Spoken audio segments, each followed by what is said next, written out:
radiocaput.com. Estás conectado. Estás en Caput.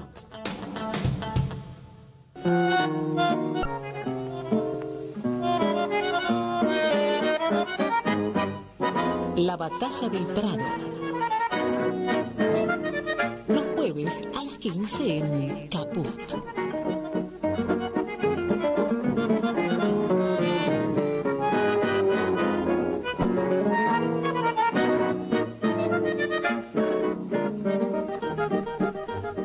Troilo y Grela.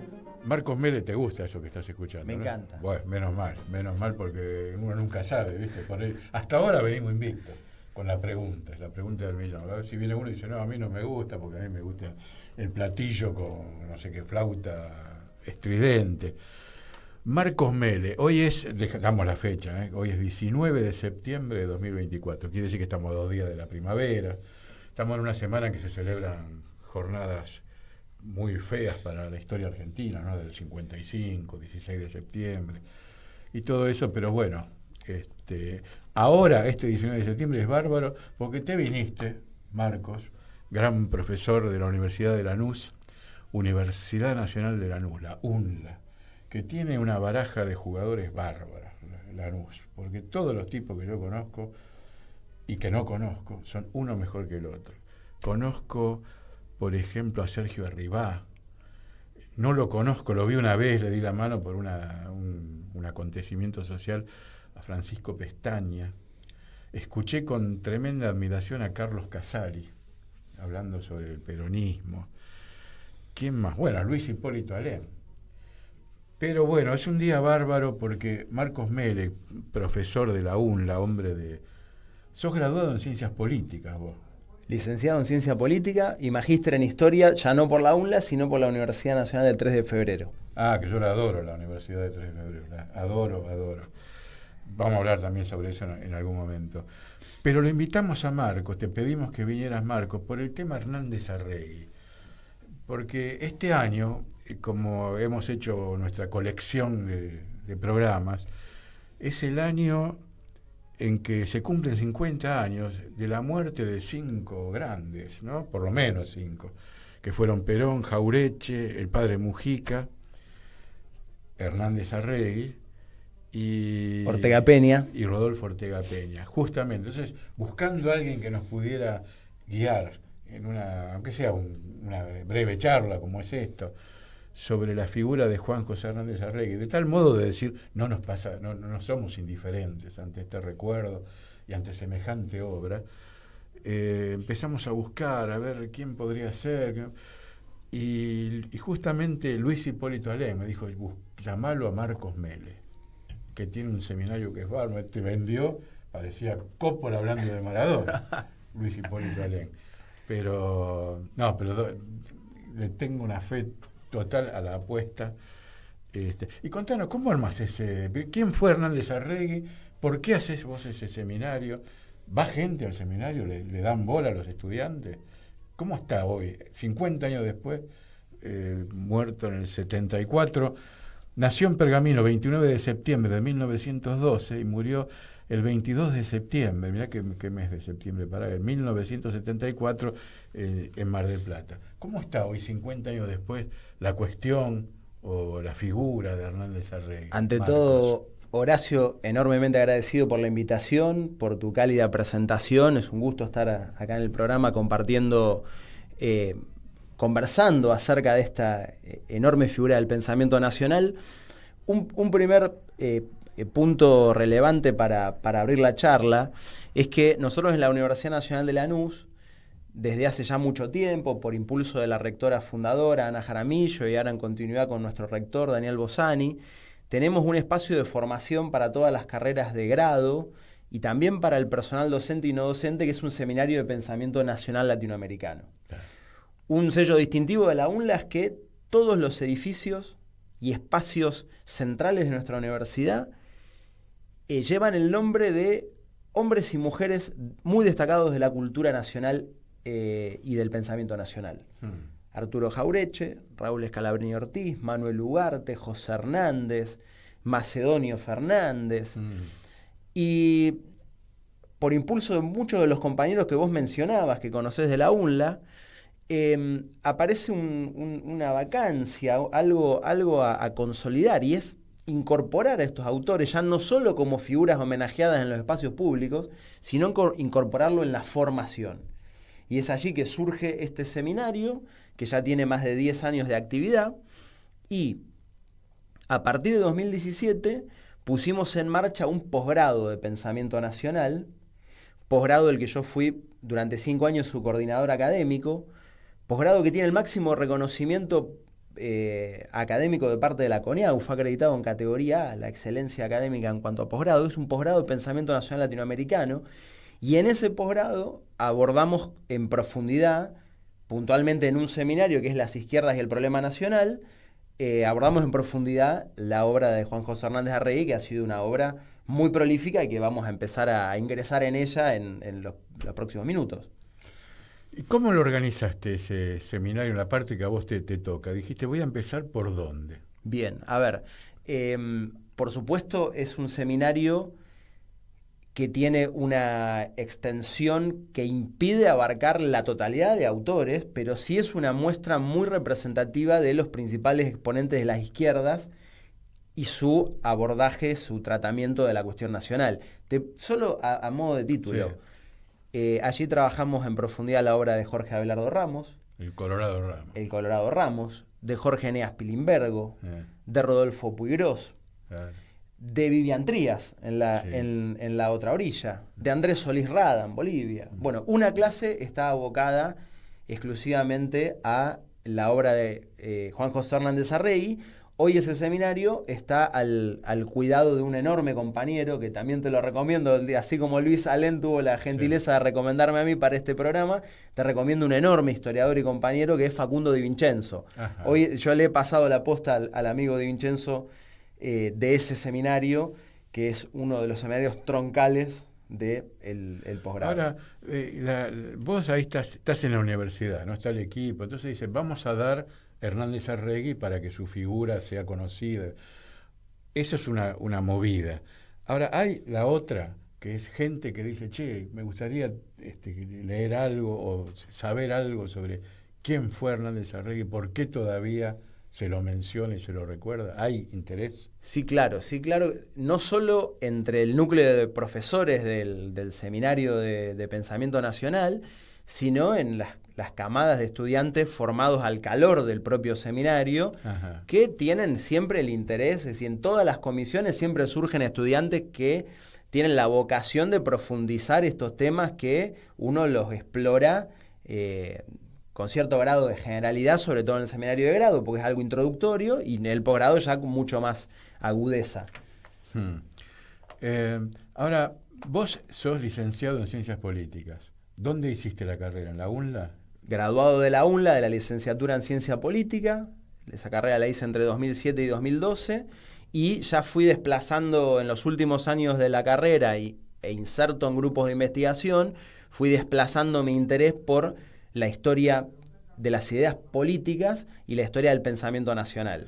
Por eso, ya en la formación de posgrado, dejé un poco de lado ciencia política y ya me fui a los estudios históricos. Pero ¿a vos te sonó Hernández Arregui entonces, cuando empezaste a hacer la carrera? ¿Esa es la primera vez que escuchás Hernández Arregui? No fue en la carrera, sino a través de... Porque yo, como te decía, del 2007 al 2012 hice la carrera y todavía el seminario no estaba en marcha. Es decir, yo no fui alumno del seminario, sino mi formación en la corriente del pensamiento nacional fue de la mano de muchos de estos maestros mencionados, Aritz Recalde, Pancho Pestana, y fue algo también autodidacta. Es decir, a través fundamentalmente de la obra de Jorge Abelardo Ramos, Revolución y Contrarrevolución en la Argentina, fue un libro que para mí marcó un antes y un después en mi formación político-historiográfica. Y al calor de todas las discusiones que se desprenden, ¿no? Hay una frase muy linda que es, un libro es una biblioteca. Sí. Y es cierto, porque a través de los diálogos, las citas, las discusiones con otros autores, ahí ingresé a la discusión de todas estas corrientes y Hernández Arregui apareció inmediatamente. Un colega periodista, pero escritor muy bueno, que se llama Ariel Pérez Guzmán, iba al taller de Abelardo Castillo. Y Abelardo Castillo decía algo parecido a esto que vos estás diciendo, que es las familias de libros. O sea, para recomendar una lectura, dice, vos agarrás un libro, y ese libro, generalmente alguna cita hay o alguna referencia que te lleva a otro. Y dejate llevar, que se vaya armando la constelación como salga. Como salga. Una cosa, uno te lleva a Tolstoy, el otro te lleva para el otro lado, y se va armando. Pero, por ejemplo, cuando yo era niño, yo soy de año 51, en mi casa, mi papá hablaba mucho de Jauretche y de Scalabrini Ortiz. De modo que cuando yo fui a la escuela, para mí eran presencias, Scalabrini Ortiz y Jauretche. Una vida después, 70 años después, para mí todavía hoy son lecturas, como pasa con todas las lecturas. Vos lees hoy una cosa y después te olvidás, la tenés que releer, o sea, convivís con una lectura, ¿no?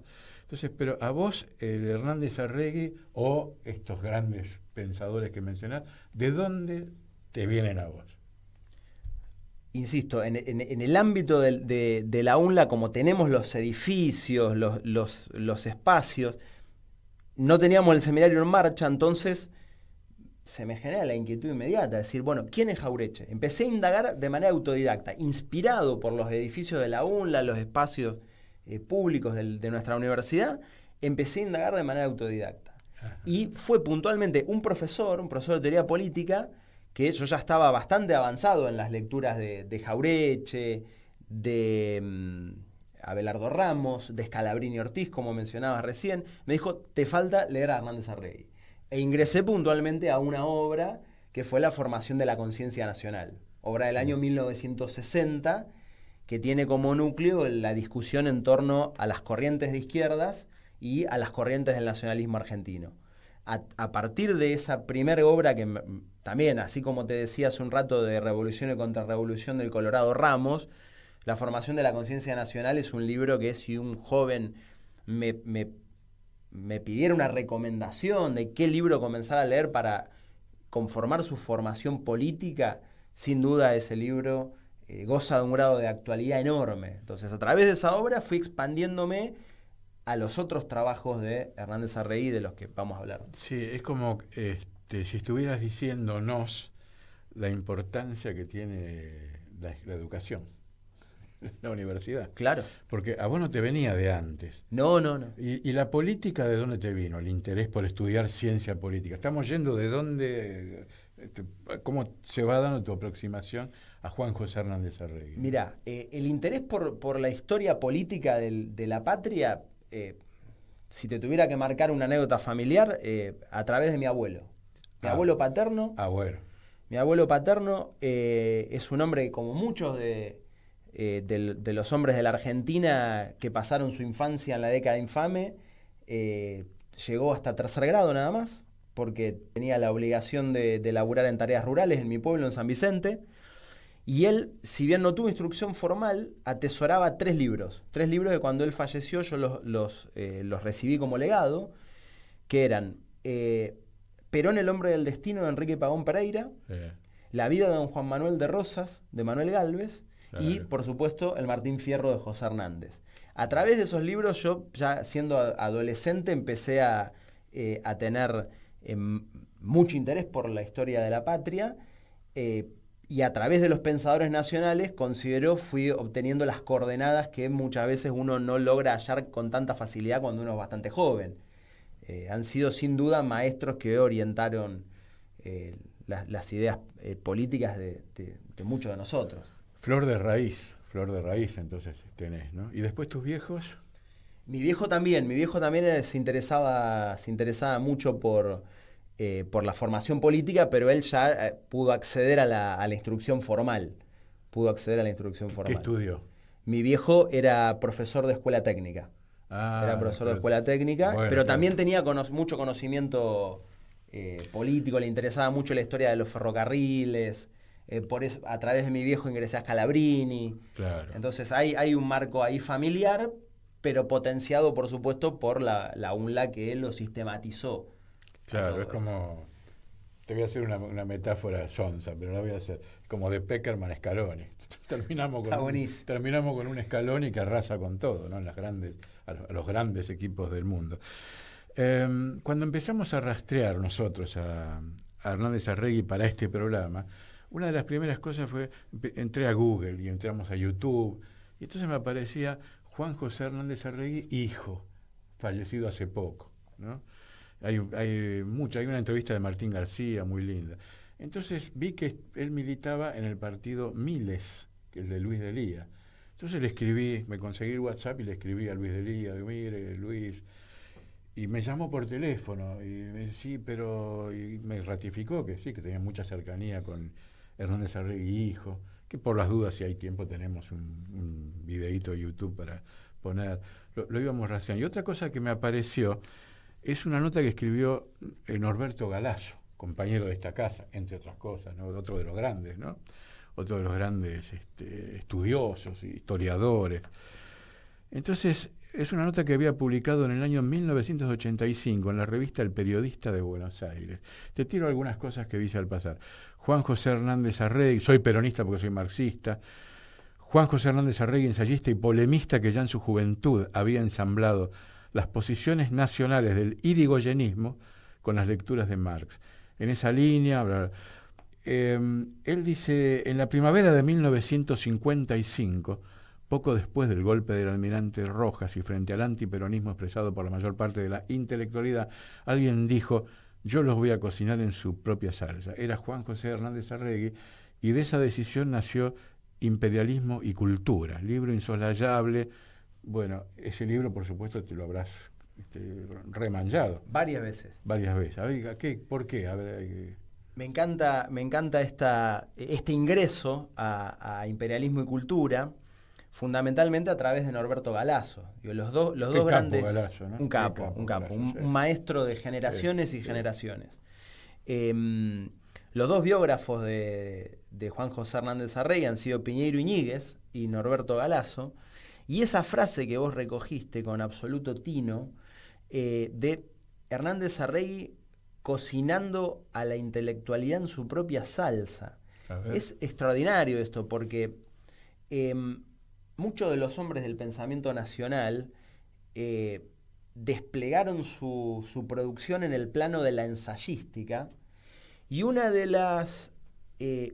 los recursos o los artilugios utilizados para menoscabar su obra es que, por ejemplo, no contaban con el rigor académico o el estilo del aparato erudito, ¿no? Esto le ocurre, por ejemplo, a el Colorado Ramos con Revolución y Contrarrevolución. Su primera edición de Revolución y Contrarrevolución del año 57, editorial Amerindia, es un libro que provoca un impacto político-cultural enorme, pero que los sectores de la intelectualidad colonizada rápidamente disminuyeron su valor, señalando que carecía de citas, carecía de aparato erudito. Entonces, en ediciones posteriores, Abelardo Ramos expande la obra incorporándole todo el aparato erudito.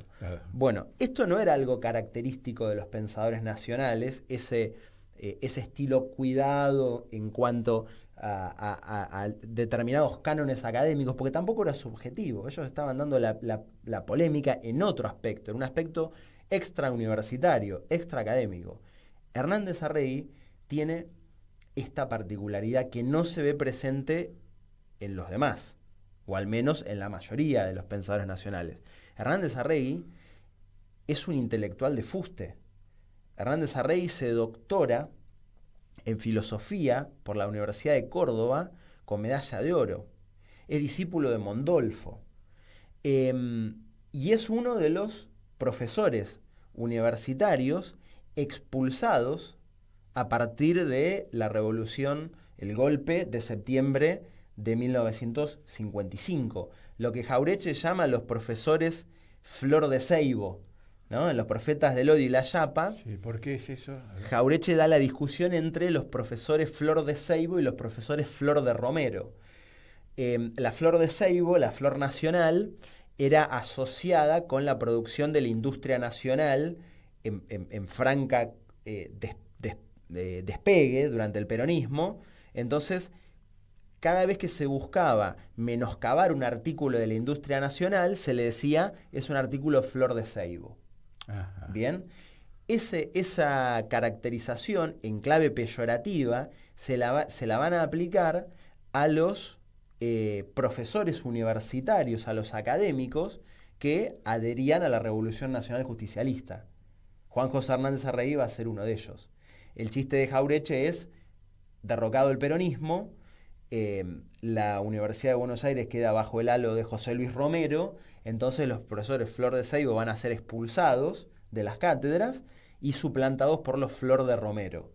Hernández Arregui es uno de ellos.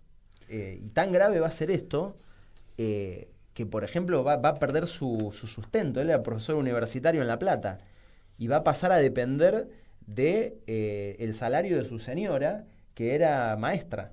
O sea, que perdió su fuente de laburo. Y en ese contexto personal tan jodido es que Hernández Arregui va a dedicarse a producir esa obra suprema que es Imperialismo y Cultura.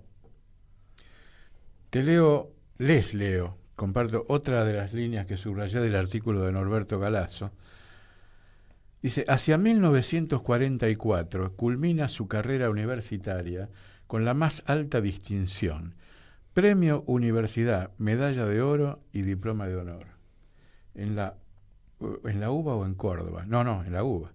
Pues dice, a fines de 1945, cuando lo designan convencional por Córdoba para la reunión partidaria con vistas a la Unión Democrática, el joven se constituye en portavoz de la oposición a ese acuerdo.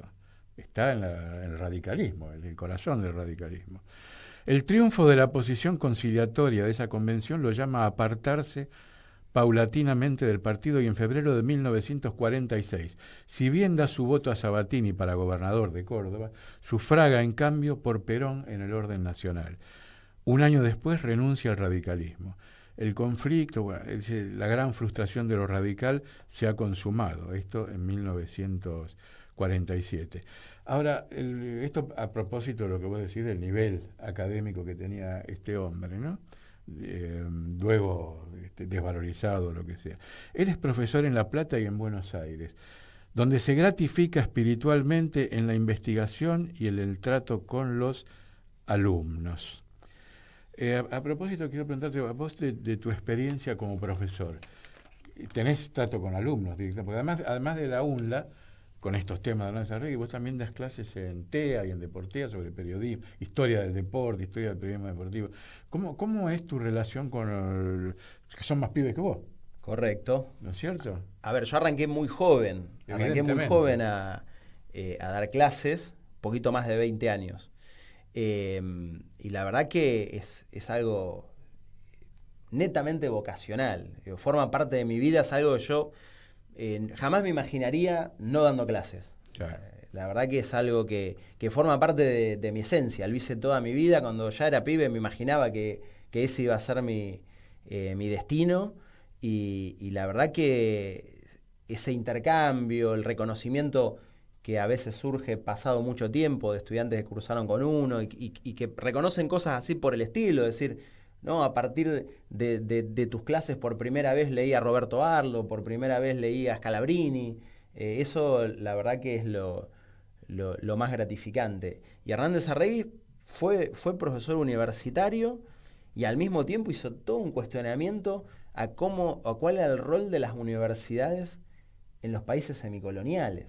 O sea, no solo nuestro personaje, el personaje que nos convoca, no solo brindó importantes discusiones acerca del ámbito cultural, de las corrientes políticas, sino que reflexionó hondamente acerca de qué rol cumplen las universidades en la historia de la Argentina. Hay una frase muy contundente de él.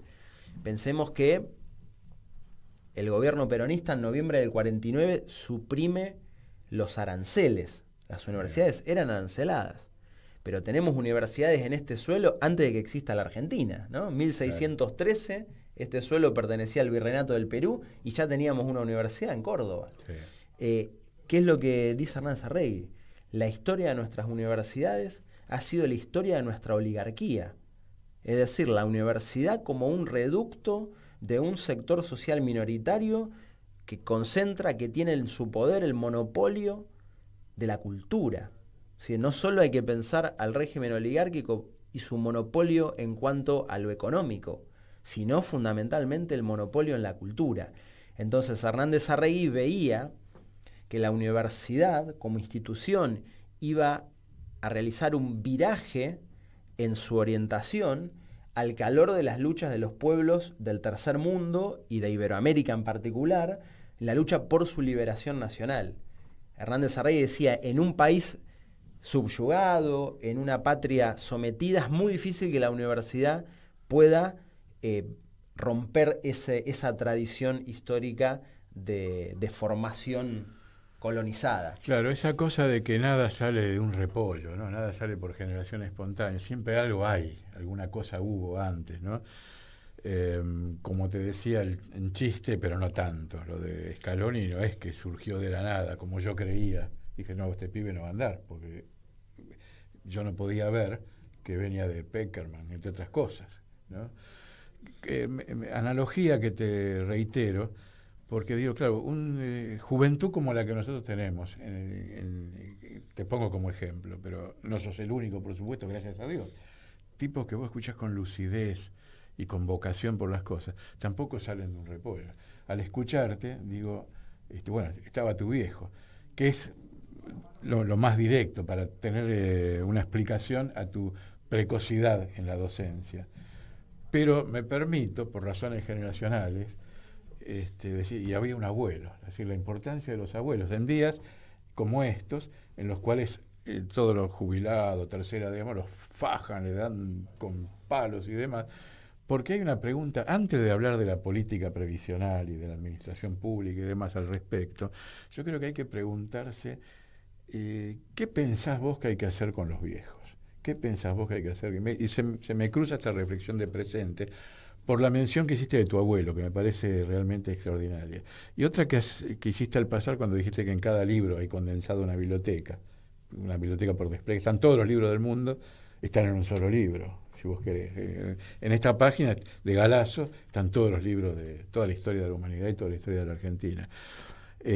Se me cruzó cuando hablabas vos de la biblioteca,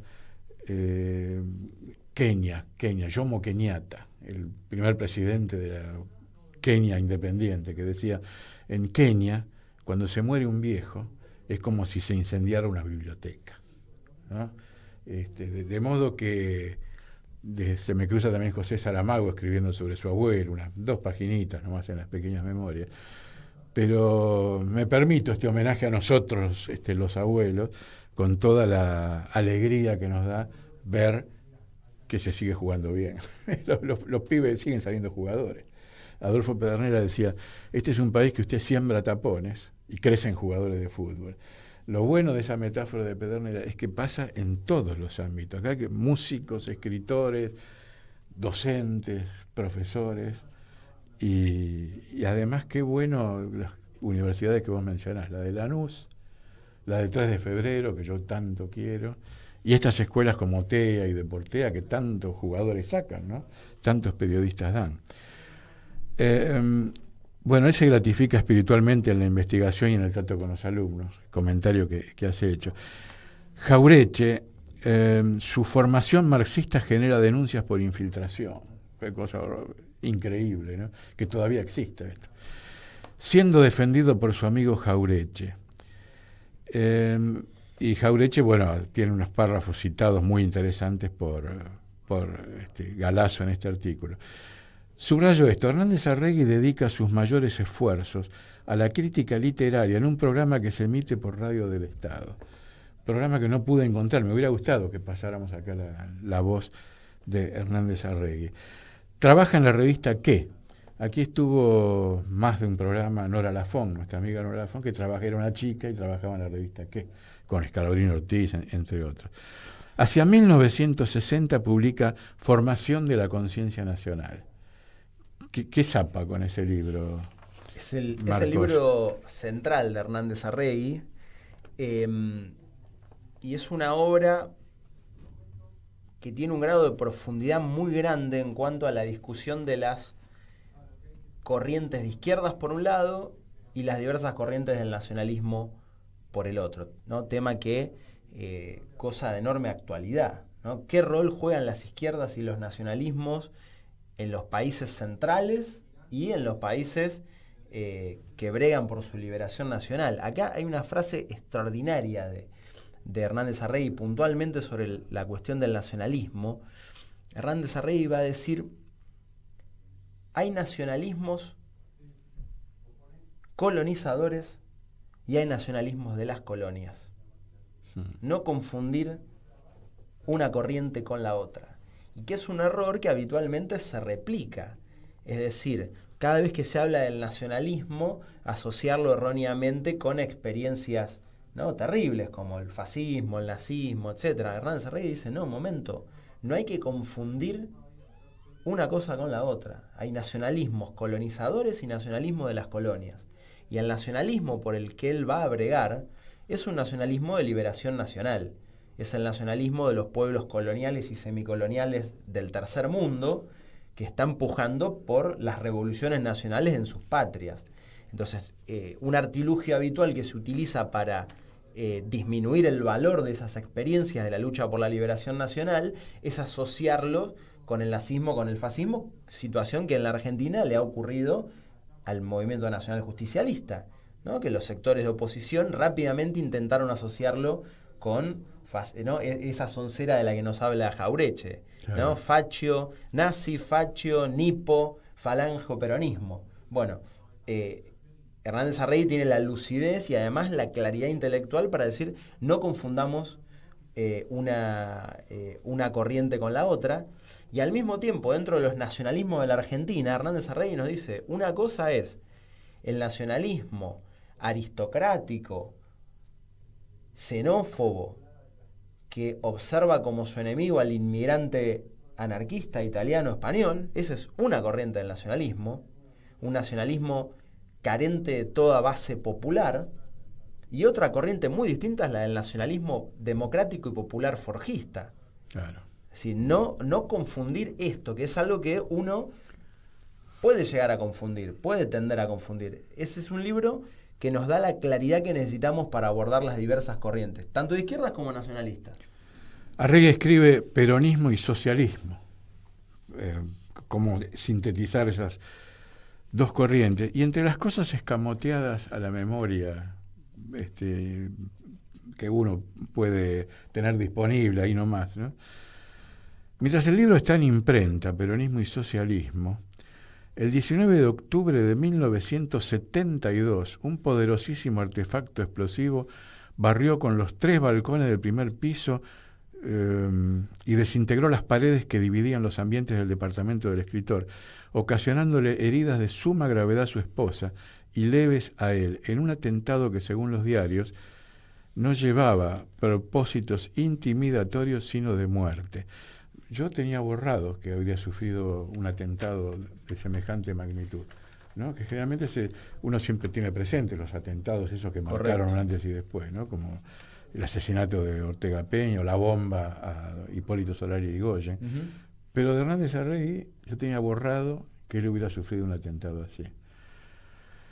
Los días dolorosos, publica en septiembre del 73 la revista Peronismo y Socialismo. Y tenemos algunas fotos. Hoy nos opera Martín Loza, el genio, es un genio musical, entre otras cosas, Martín Loza, además de la tecnología de estas cuestiones de audio y YouTube y qué sé yo, tiene unas pantallas ahí que parece... Mira, a él le estábamos pidiendo estas cosas. Algunas placas que tomamos de googleando como se dice hoy, ¿no? Conciencia del ser nacional, es cultura nacional. Esto no sé de dónde es, pero recuerda que el 22 de septiembre de 1974 Martín García diría pasó al integrar el comando celestial, como dice Martín García. A ver otra que tengas, Martín, ahí. El silencio de los intelectuales se llama traición al país. En un país colonizado, la labor del escritor es militancia política. Bueno, interesante porque abre para discutir un rato. Sí, por supuesto, uno de los núcleos de su pensamiento, la crítica a la intelectualidad desvinculada de la realidad nacional, la inteligencia de la que nos hablaba Jaureche. Ese va a ser uno de los núcleos clave, sobre todo en imperialismo y cultura. Ese tópico va a tener mucha centralidad en ese libro. A ver otra, Martín. Esta la vimos recién. Esta. Con el pretexto siempre honrado de la ortodoxia y la verticalidad dentro del peronismo, está planteada una lucha de sectores que en este momento especial solo puede servir al enemigo. Qué actualidad, ¿no? Solo puede servir al enemigo, cuyo objetivo inmediato, el del enemigo, es promover las divisiones en el seno del pueblo, que abrirían el camino a una brutal dictadura, aún a riesgo de la guerra civil entre los argentinos. Recurso al que el imperialismo en bancarrota no vacilará en acudir en medio de su sangriento ocaso histórico. Esto lo dice en junio de 1974, Juan José Hernández Arregui. Lamentablemente acertó. Exacto, sí, profético lo que dice. Y lamentablemente tiene una vigencia hoy para agarrarse de las manijas del colectivo, ¿no? Sin duda. Puede haber una frenada en cualquier momento. ¿Tenés otra, Martín? A ver, esta te la... Esta. Esto, ¿sabes por qué lo elegimos? Porque ilustraba la nota de Norberto Galazo en la revista El Periodista de Buenos Aires, y ese dibujo, esa caricatura de tan alta factura artística, es de Carlos Nine, que fue un genio del dibujo. Le mandamos un saludo a Lucas Nine, ya que estamos. Pero mirá qué bellísimo, lindo dibujo. Y aparece en las montoneras federales, ¿no? Así Uno es. de los temas clave en Hernández Arregui, el enlace con las luchas del siglo XIX, los pueblos en armas del interior del país frente a la dictadura del puerto de Buenos Aires, y ese enlace con las luchas de su propio tiempo histórico. A ver qué otra tenés ahí dando vuelta, Martín. A ver, esas cuatro. Fíjate si encontrás otra, porque ya lo vamos a ir despidiendo. Sí, la de la tapa del libro de Marcos. Porque vos también tenés tus pecados, has hecho tus brolis ahí. Vimos uno sobre... ahí está, mira. Bolivarismo y antimitrismo. Exacto. Este libro lo publiqué hace 2 años a través de la editorial de la Universidad de Lanús, y tiene como centro recuperar a 2 pensadores nacionales iberoamericanos olvidados, el venezolano Rufino Blanco Fombona y el cordobés Francisco Silva. Son precursores del cuestionamiento de la historia mitrista. En la década de 1910 escribían estos tipos. Bueno, qué importante es esto. Yo nunca los oí nombrar, como cuando nombraste al boliviano. Andrés Solís Rada. Sí, yo nunca lo oí nombrar. Supremo. Entonces, digo, qué interesante. Un pensador de fuste, Que ahí discípulo de Abelardo Ramos, fundador de la Izquierda Nacional en Bolivia. Mira. Un enorme pensador. Cuando te comentaba esto de todos los tipos que murieron en ese año fatídico del 74, me dijiste que, ¿cómo era que decía Jorge Abelardo Ramos? Jorge Abelardo Ramos, en la revista Izquierda Nacional, colocó el título en la tapa, es El año de la peste. Claro. En relación al fallecimiento de los 5 exponentes del pensamiento de la cultura nacional que mencionabas, pero en ese mismo año también, por ejemplo, fallecen otros importantísimos: Silvio Frondizi, Claro. Alfredo Terzaga, historiador cordobés, ¿no? Fue un año terrible para el movimiento nacional. No me acuerdo de Alfredo. Alfredo Terzaga, Discípulo de Abelardo Ramos, compañero más que discípulo de Abelardo Ramos, y autor de una importantísima historia de Julio Argentino Roca. Un libro recomendadísimo. Bueno, tomamos nota. Muy bueno. En cambio me acuerdo de cuando asesinaron a Silvio Frondizi. Me acuerdo de las fotos en el diario. Claro. En un bosque de Seiza, masacrado y demás. Como para recordar de paso de lo que eran esos años, lo que se vivió en esos años de espantoso.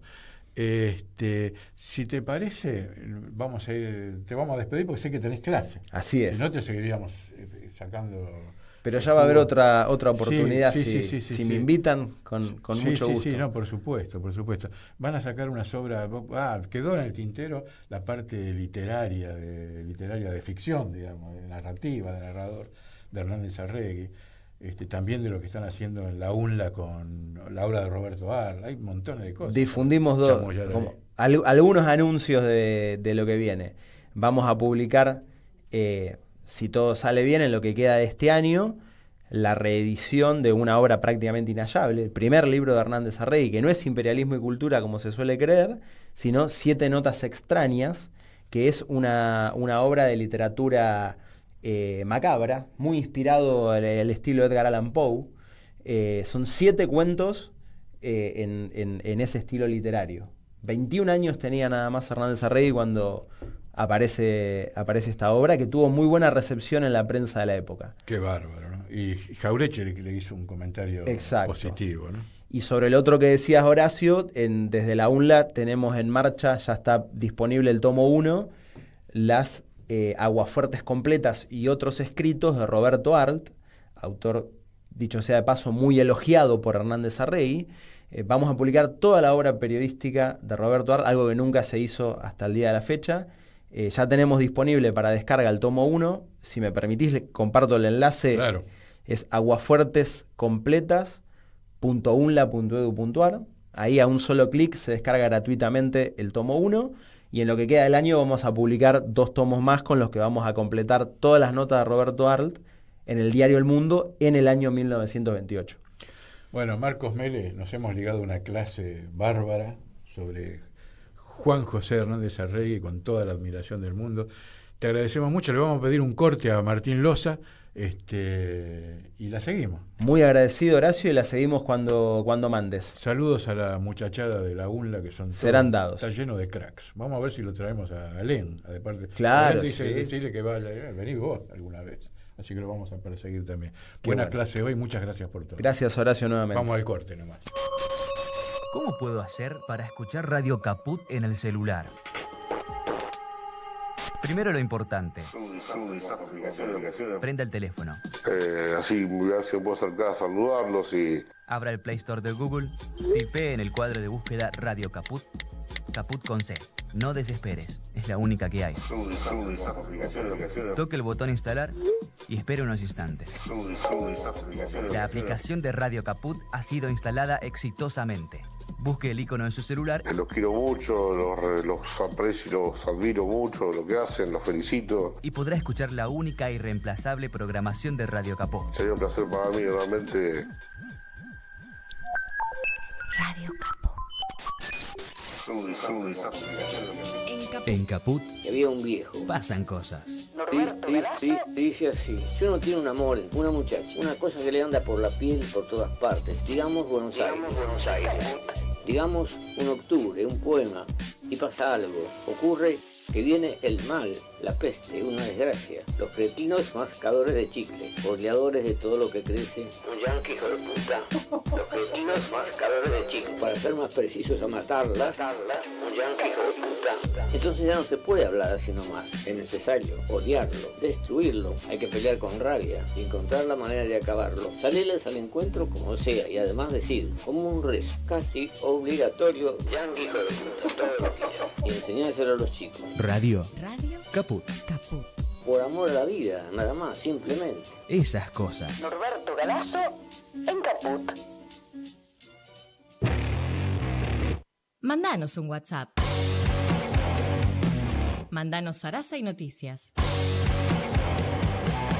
11 65 16 44 46. Radiocaput.com. Mientras todos duermen, algo muy extraño ocurre en los laboratorios químicos RX. Seguinos en Twitter, @Radio Caput, o en Facebook, Radio Caput. Solidaridad, voluntariado y asociativismo. Anoche soñé contigo. Proyecto Colectivo, el programa radial de Asociactiva. No estaba durmiendo. Subite al bondi de la solidaridad. Qué lindo que soñar no cuesta Proyecto nada. Colectivo, solidaridad, voluntariado y asociativismo. Subite al bondi de la solidaridad. Proyecto Colectivo. Los jueves a las 5 de la tarde. En Capó. ¿Querés arrancar la mañana bien informado? Infosiberia, las noticias en tu celular. Manda un mensaje de WhatsApp al 11 3205 8813 y recibilo gratis todas las mañanas.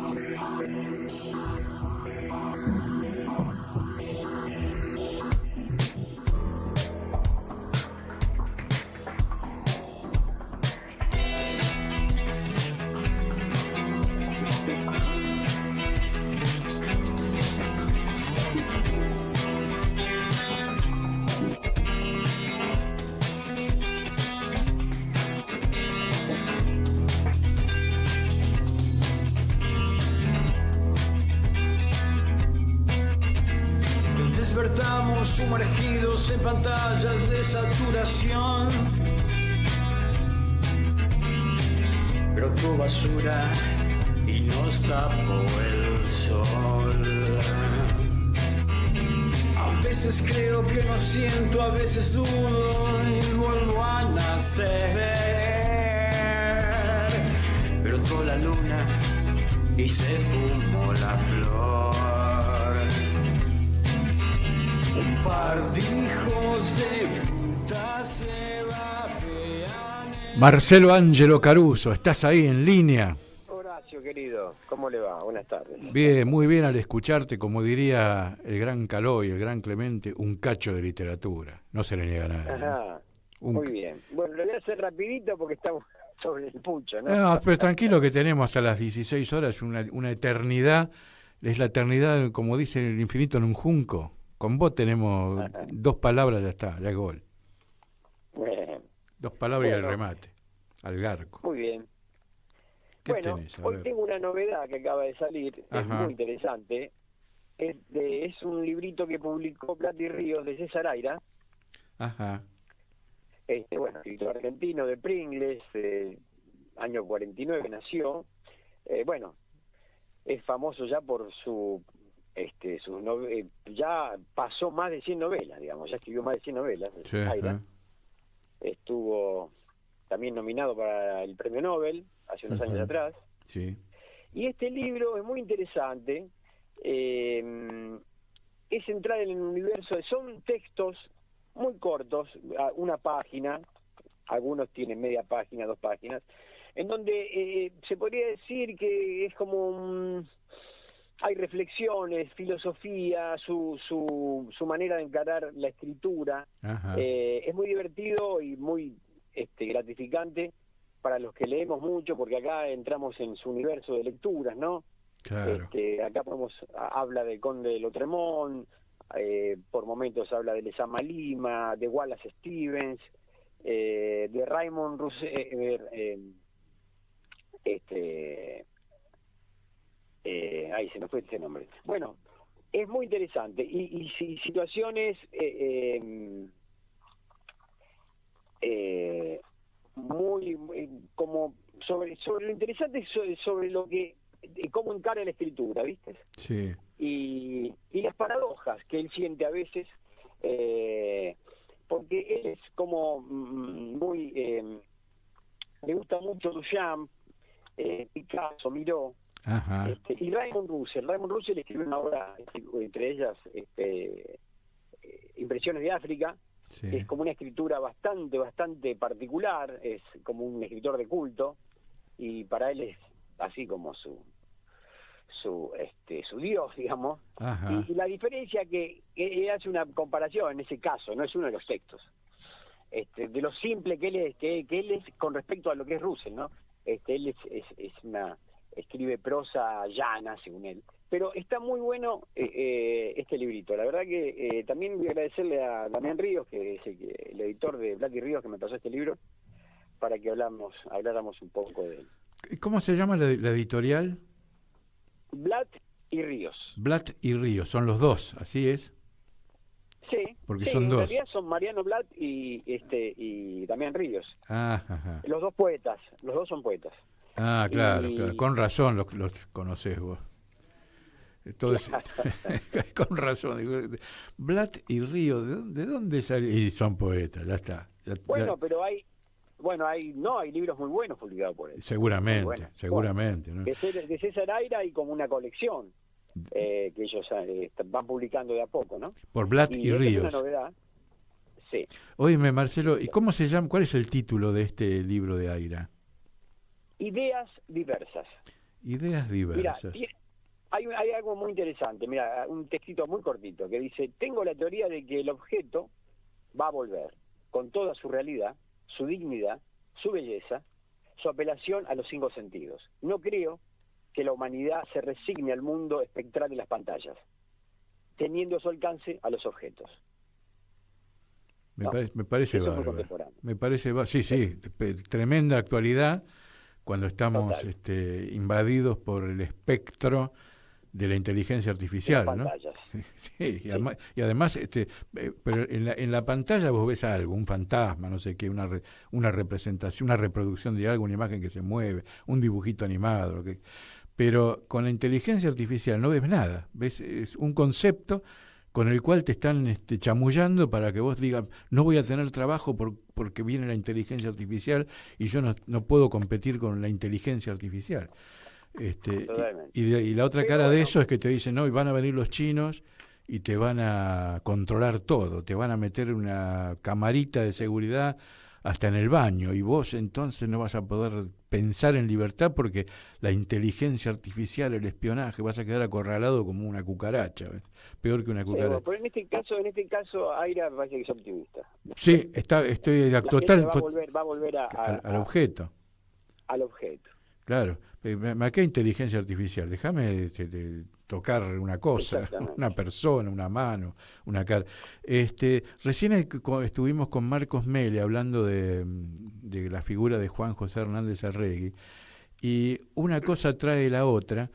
Citaba algo de Abelardo Castillo, que me lo había comentado Ariel Pérez Guzmán, que es esa cuestión de que una lectura te trae otra, ¿no? Las familias de libros, ¿no? Totalmente. ¿Qué es lo que pasa con esto que ahora me nombraste? Es el problema de tus columnas. Me nombraste a Raymond Russell y digo, como con la inteligencia artificial, digo, no lo leí a Raymond Russell, no sé ni quién es, ahora lo tengo que buscar. Siempre queda un libro, siempre hay un libro más, ¿viste? Siempre hay un libro. Ni habrá. Y este libro es también una apertura de caminos, que te acabo de recomendar de Aira, porque nombra una cantidad de escritores, otros que ya conocidos, ¿no? Como Borges, ¿no? Pero es muy Pessoa, a Alberto Caeiro, digamos, es muy interesante libro para los que nos gusta leer, digamos, vamos encontrando ahí clave, ¿viste? Y además el encare que él tiene con la literatura. Me parece que tiene razón Aira, y que entre ese objeto que va a regresar está el objeto libro, si es que tiene que regresar, ¿no? De algún modo tiene que regresar. Vos fíjate que aparecieron las tablets y demás, y no, el libro se sigue vendiendo, y las tablets creo que ya está medio olvidado. Claro, porque todos esos soportes, radio, televisión, cine, van apareciendo y las pantallas, además, y siguen viviendo todo. Vos lees un libro en la tablet, ¿no? Y desapareció. Vos tenés el libro físico y lo tenés en la biblioteca y lo volvés a mirar. Sí. Y si es necesario, la tablet desapareció, lo volvés a subrayar si hace falta. Exactamente. Que uno pone una cosa que comentaba Marcos Mele, es que hay libros de Hernández Arregui, de la biblioteca de Hernández Arregui, de su propiedad, que están recontra subrayados y comentados a los costados, pero después los vuelve a tomar años después y los marca de nuevo aclarando que es otra lectura, otro momento de lectura. Totalmente. ¿No? Así estamos. Totalmente. Bueno, Caruso, ¿apagamos todo? Apagamos todo. Bueno, crack. Abrazo grande. Abrazo grande, crack. Abrazo de gol. Se levantan y empiezan a andar, te llevan si vas. Bueno, nos vamos yendo. Martín Loza, ¿te parece bien? Como ahora viene nada menos que Larry Levy, entonces vamos a dejarle, para que no sea grande, esta pesada de Caruso, para que él sepa que acá no somos simplemente Troilo y Grela, que hay algo para que el tipo se intimide un poco. Y nos vemos el jueves que viene. Muchas gracias.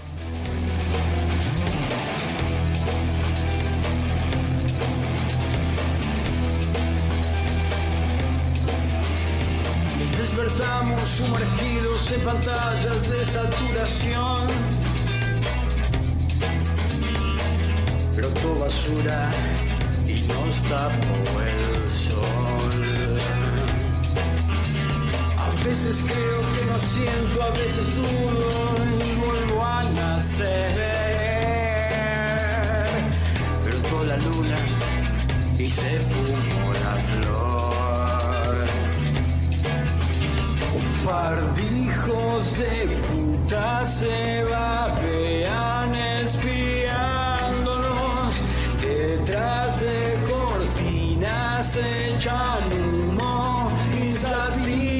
estación. Apaguen todo. Apaguen todo. Apaguen todo. Apaguen todo. Ya.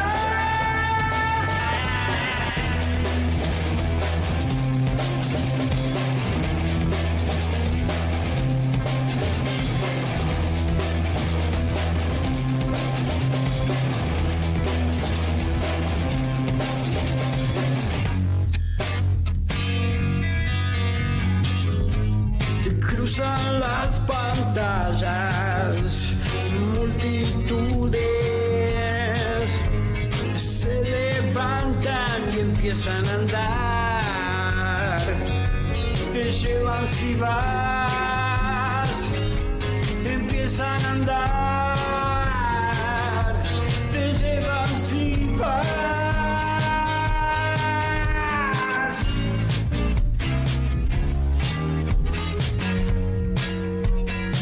Si vas te llevan, pero